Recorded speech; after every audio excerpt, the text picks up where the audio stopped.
Principle number 2, Federalism.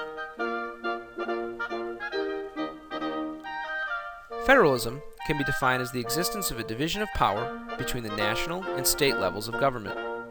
A federal system is a compromise between an extremely centralized and extremely decentralized system of government. In an extremely centralized system, all governance comes from a single source. If we had a system like this, every law would be generated in Washington, D.C. Students would go to nationally funded schools. Citizens would have national license plates, carry national ID cards, be taxed only by the national government, and would have no need for state government. Every citizen would have the same experience with government, no matter how different their circumstances might be. In comparison, in an extremely decentralized system, all governance comes from local sources. Citizens of the United States would be affected only by the laws their state or local community generated. In such a system, there might be different currencies in each state, different armed forces, and different laws. In such a system, each state would operate more like separate countries, and there would be nothing to unify all U.S. citizens. We don't have either of these systems of governance.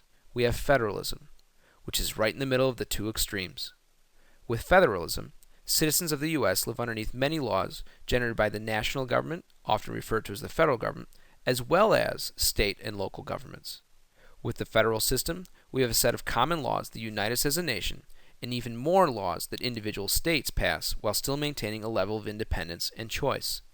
The Constitution lays out the division of powers between the national government and the state governments. The easiest way to keep track of these is to think about 5 different types of powers. Delegated powers, reserve powers, concurrent powers, implied powers, and prohibited powers. We will discuss all 5 types of powers, starting with delegated.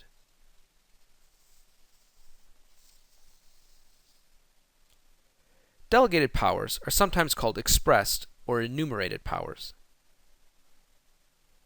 Delegated powers are those powers specifically given to the national government in Article 1, Section 3, Clauses 1 through 17 of the Constitution.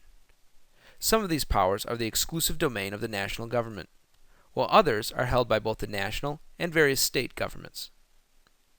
Examples of delegated powers include the power to tax, the power to borrow money, the power to regulate interstate commerce. This is trade between different states and between the United States and other countries. Intrastate commerce is trade within a state, which is not something the national government can regulate. Another example is the power to coin money, the power to create and maintain a publicly funded post office, the power to declare war. And to make those declarations of war more intimidating, the national government has the power to raise and support an army or a navy.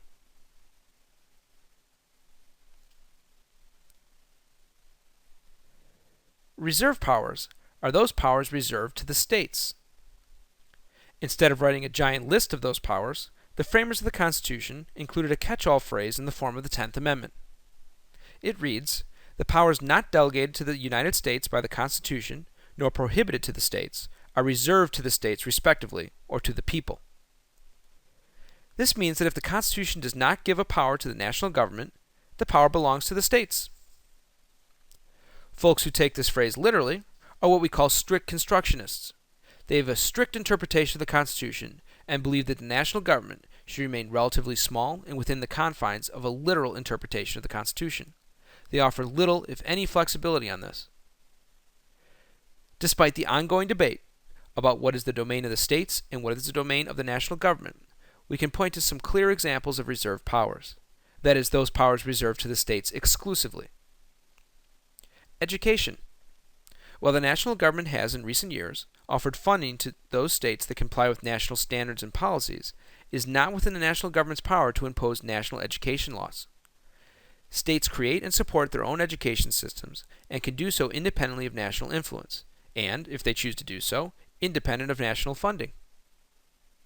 Voting requirements. States have the power to set their own standards for voting procedures. The national government has, however, over time, set standards for minimum voting age and to prevent racial or gender discrimination at the polls. Marriage laws. States set their own rules on who can marry and when they can do so. This has been particularly controversial within the context of same-sex marriage.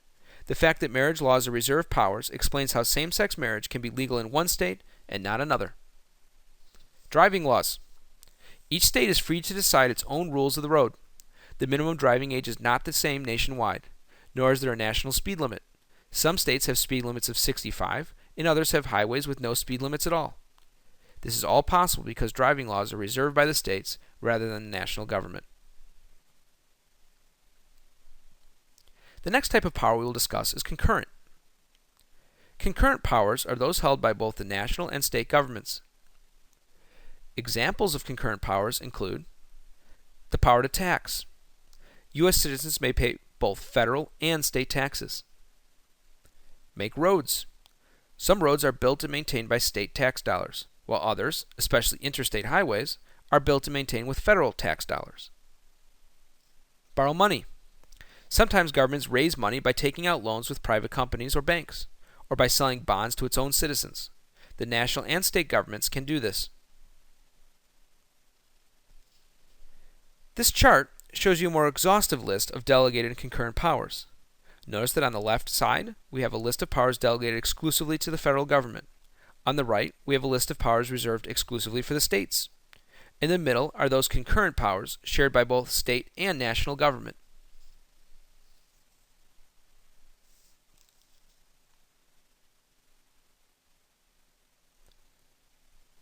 With all of these overlapping powers, there is bound to be some confusion. What happens if a state law contradicts a national law? The Constitution has a provision to attend to just such a conflict, and it's called the Supremacy Clause. You can find it in Article 6, Section 2 of the Constitution. It reads, "The Constitution and the laws of the United States, which shall be made in pursuance thereof, and all treaties made, or which shall be made under the authority of the United States, shall be the supreme law of the land." The Supremacy Clause simply states that the U.S. Constitution is the supreme law of the land. In fact, it implies a hierarchy of laws that can be seen on this graphic organizer. The U.S. Constitution sits at the top of the pyramid to represent its superiority, and national laws, state constitutions, state laws, and local ordinances occupy the lower steps. Any law passed in the United States must not contradict laws passed by governments above it on the pyramid. In other words, the village of Flossmoor cannot pass a law that requires people to practice Christianity. This is a direct violation of the First Amendment of the U.S. Constitution. Flossmoor can, however, pass ordinances that restrict parking near local churches, because neither the state nor the national government explicitly prohibit this. Just remember that no state or local law can contradict a national law. This hierarchy clearly increases the power of the federal government over the state governments. The next type of power is a bit tricky. Because the Constitution was written over 200 years ago and it isn't particularly long, there are powers that the federal government exercises that are not delegated in the Constitution, but are implied by these powers. Implied powers are not expressly given to the national government, but implied by the existence of the delegated powers. The basis of implied powers is the line in the Constitution that says Congress has the authority to do whatever is necessary and proper to carry out its assigned delegated powers. This part of the Constitution, which is Article 1, Section 8, Clause 18, is referred to as the Elastic Clause. The Elastic Clause stretches the delegated powers like an elastic band and allows for a loose interpretation of the Constitution.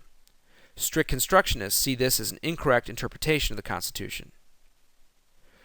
Results of the Elastic Clause include, over time, the power of the federal government has increased as new challenges present themselves. A perfect example of an implied power is the draft. The Constitution does not mention anything about a draft, but it does delegate the power of raising an army and navy to the national government. Some may interpret the draft as necessary and proper to carry out this duty. Another example is the national bank. While not in the Constitution, setting up a national bank can be seen as necessary and proper for carrying out the functions of the national government. For example, the national government can coin and borrow money. Because the federal government is delegated the power to regulate interstate trade, The elastic clause provides for the creation of all sorts of large government agencies to carry out this duty. The FAA, for example, has been created to regulate air travel. The framers could not have anticipated all of the changes that have occurred since the Constitution was written, but the implied powers allow the government to expand over time. The final powers that we'll discuss are called prohibited powers. Prohibited powers are listed in Article 1, Section 9 and 10 of the Constitution. As the name suggests, prohibited powers are those denied to both the national and state governments. For example, neither the state nor national government has the power to tax exports or grant titles of nobility. We don't have kings, barons, or dukes in the United States. Our revolution was a complete rejection of the concept of nobility.